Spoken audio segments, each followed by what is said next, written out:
rồi lỡ về họ tòng về lại nhé dài lâu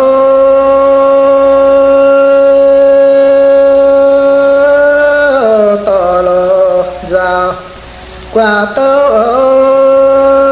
dàn khỏi ô nhìn ô là phá mấy thì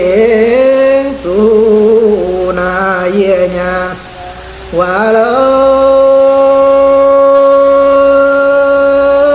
khâu lô toàn mà vả ya na ô nhìn ô phiền toan mê to giàu na nhà mới nhé lại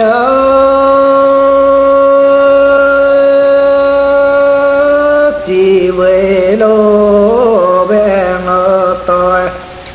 qua tàu pino tông cho bé choàng tôi na mấy trái na chiều họ nhé yun lỡ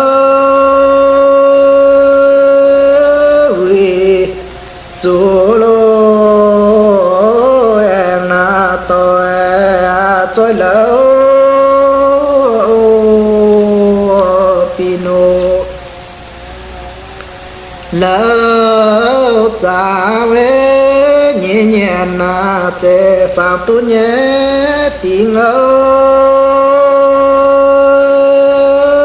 họ yun lô